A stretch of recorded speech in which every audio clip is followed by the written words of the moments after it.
Hello everybody, Rose Thorne here, and today I am doing a book review. And the book review that I'm doing today is on a book of poetry by none other than Jim Morrison, who was the singer of The Doors. So a lot of people know Jim as being the singer of The Doors, but what a lot of people don't know is that before Jim became a singer for The Doors, he was also a writer. And he wrote quite a bit of poetry, and a lot of people that knew him as someone that he was always reading something. He always had his nose in a book somewhere. And he was known for just reading all kinds of very radical, sometimes controversial material. He had a lot of different favorite writers that he was always reading stuff on. But Jim Morrison was more than just a singer for The Doors. He was a writer, and he put out 2 books of poetry. One book was called The Lords and the New Creatures, and the second one is called The American Night. And I'm going to do a book review on each book, but for right now, I'm doing a review on The Lords and the New Creatures. So for anyone who's curious about, okay, Jim Morrison, he was kind of on the crazy side. What kind of poetry did he write? Well, I did some research on him. I read this book the first time, and I was a bit confused about his poetry. I didn't quite understand it at first, but then I came to understand through research that he subscribed to the beatnik poetry and beatnik poets of that time. For those who are wondering, well, what exactly is beatnik poetry and what are beatnik poets? I mean, what's the definition? A beatnik poet is someone that way back in the day, they wrote a lot of poetry that talked about political issues. The poetry can be very abstract, very open-ended. A lot of poets, when they write poems, it's very clear to see and to know what they're talking about. And then there's other kinds of poetry that it's very open-ended, almost Dali-ish. You know, it's up to the interpretation of the person who's reading it.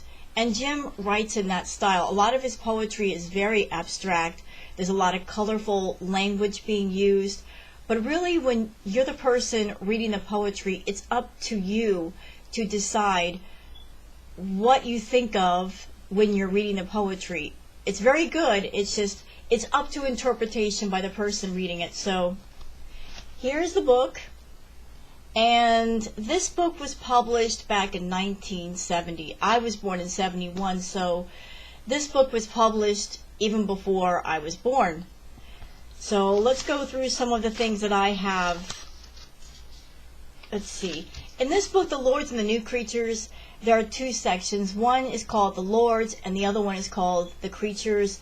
And the creatures, there's a lot of poetry about, there's animal visuals, there's animal references, and it explains the title of the book.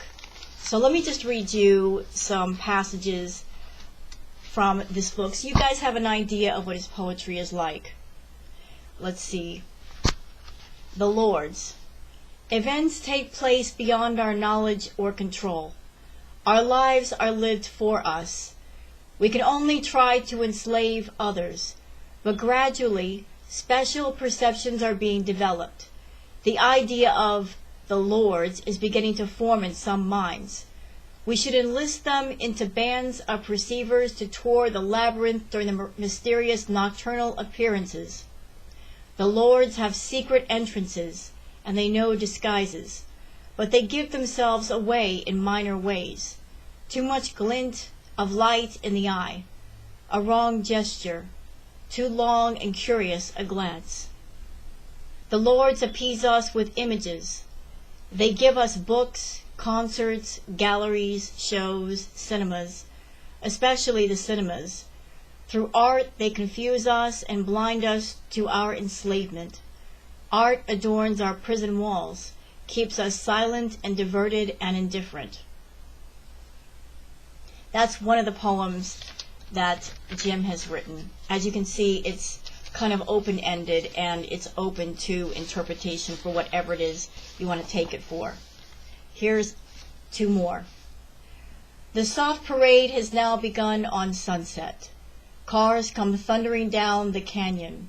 Now is the time and the place. The cars come rumbling. you got a cool machine. These engine beasts muttering their soft talk, a delight at night to hear their quiet voices again after 2 years. Now the saw parade has begun. Cool pools from a tired land sink now in the peace of evening. So there's a couple of poems from the book. I've read the entire book, and if you're going to get this book, it'll only take a few minutes to read. There's not a whole lot of material in it, but this book was the first one, I believe, that Jim published. And I did some research, and this book was not well reviewed. As you can imagine, back in the 70s, because he was the singer for the Doors, a lot of people they got hyper fixated on that, and when he put out a book of poetry, nobody took it seriously, and so everybody had something negative to say about it.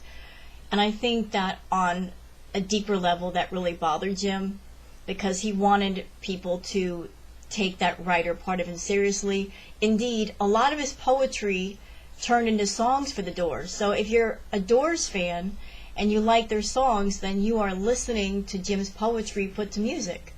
So if you are thinking, should I buy this book? I believe you should. I believe it's worth the read if you're into very abstract, open-ended beatnik-style poetry. It's definitely worth the read. You can find something like this on Amazon or eBay for fairly cheap, unless you're one of those poetry snobs that you're going for a first or second edition or signed, then of course it's going to be much more expensive.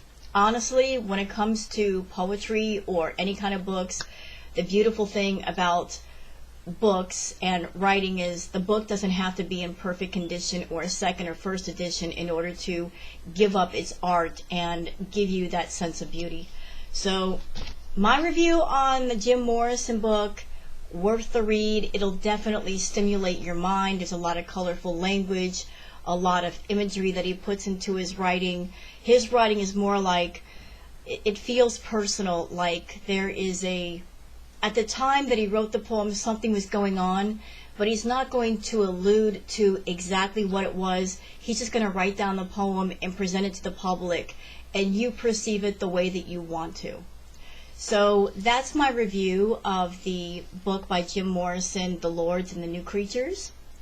I hope that has helped a lot of you out there, that you are interested in his poetry. Also, I have recently made a playlist of Jim Morrison's poetry set to music on my channel, and I will leave a link to one of the videos on that playlist in the description. So if you're interested in Jim Morrison's poetry and maybe you're just still not sure about buying one of his books, you can always enjoy his poetry on YouTube for free, because there's tons of videos out there where people have made videos with his poetry set to music. There are even videos with entire audio clips of An American Prayer, which is an entire album of his poetry set to music, and also Lords and the New Creatures. So I hope you guys have enjoyed this video. Please check out the description if you would like to see the video link to the playlist. And take care and have a good one.